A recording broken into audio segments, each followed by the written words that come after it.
Striker Jones, let's talk about him. The commander of explosive tactics in BTD6. Today we're diving deep into his abilities, synergies, and unique strategies that set him apart. We'll explore not just the numbers, but the real gameplay scenarios to see how we can turn the tide in your favor. But who is Striker Jones? Striker Jones is a military hero specializing in explosive weaponry. His primary role is to enhance the performance of bomb shooters and mortar monkeys, making him essential for strategies that rely on explosive damage. His basic attack is a bazooka shot, dealing 1 damage with 3 pierce in an explosion radius of 14.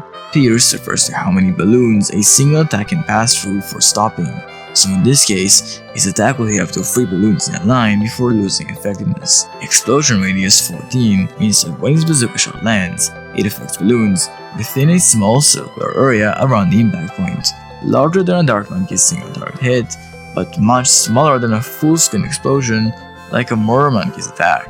Let's talk about his leveling.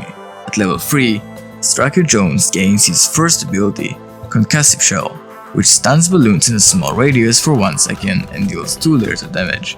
The stun can disrupt MO-class balloons, but the duration is short, so it requires proper timing. At this level, Striker Jones unlocks a game-changing passive. Explosive attacks now have a 50% chance to pop black balloons. Black balloons are immune to explosive damage by default, similar to how white balloons are immune to ice, making them a major problem for bomb-based strategies. However, these passives help counter one of the biggest weaknesses of the bomb setup, though it's still inconsistent. At level 7, Striker Jones can now pop 2 layers per shot, but mortar monkeys gain 10% more explosion radius. This alone makes mortar significantly better for map-wide crowd control. But the real highlight, Target Focus, a brand new ability added in update 39.0.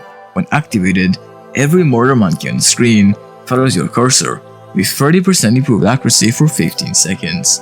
That means you can pretty much manually micro your mortars to get weak spots. At level 10, Striker Jones gains his most impactful ability, Artillery Command. It instantly resets the cooldowns of all bomb, shooter, and mortar monkeys abilities. This can be really useful in some tough rounds, where you do need that extra ability proc. At levels 11 and 19, Striker Jones receives several notable upgrades. Level 13 increases the attack speed of all bomb shooters and mortar monkeys by 10%. This boost enhances the overall DPS of your explosive units. Level 16 grants an additional 10% attack speed to bomb shooters and mortar monkeys, stacking with the previous boost for a total of 20% increased attack speed. Level 19 eliminates the black balloon immunity to explosives entirely. That means that all black balloons can be damaged by explosive attacks without any chance-based limitations, solidifying Striker Jones' role as the ultimate counter to black balloons, and buffing the cannons in mortar monkeys. At level 20, Artillery Command does more than just reset cooldowns. It doubles the damage and pierce of all bomb shooters and mortar monkeys for 10 seconds. This turns your entire setup into an explosion-filled nightmare for balloons. Now, to maximize Striker Jones' potential, consider the following strategies.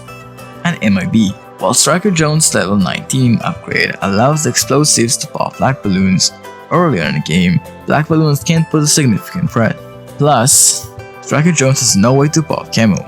That's why a monkey village upgraded to MIB grants all nearby towers the ability to pop all balloon types, including black balloons and camo balloons, making Striker Jones much more effective. The Overclock ability from the Engineer Monkey can temporarily increase the attack speed of a targeted tower by approximately 67%. Applying Overclock to high impact towers like mob mortars or mortar monkeys can significantly boost your damage output during critical rounds. The primary expertise is a tier 5 monkey village. This upgrade not only provides a powerful attack, but also enhances all primary monkeys, which include bomb shooters with increased range, reduced ability, cooldowns, and extra pierce. Pairing this with Striker Jones amplifies the effectiveness of your bomb shooters, making them formidable against even the toughest balloon waves. The Alchemist's Berserker Brew. Placing an Alchemist near your bomb shooters and mortar monkeys allows them to receive the Berserker Brew buff, which increases attack speed and damage. This buff stacks with Striker Jones enhancements, leading to a substantial increase in the damage of bomb shooters and mortar monkeys, and Jones itself. And finally, Recursive Cluster Bomb Shooters. The recursive cluster upgrade from bomb shooters deals massive AoE damage, meaning area of effect, making it highly effective against group balloons. But now for the real question you're all here for. Is Striker Jones a war criminal? The Geneva Conventions are international treaties that establish the standards of international law for humanitarian treatment during war.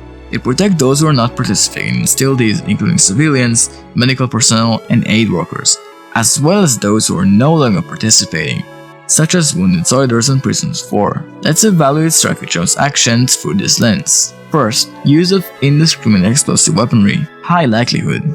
His deployment of recursive clusters results in widespread explosions that do not distinguish between combatants and non-combatants, potentially violating the principle of distinction.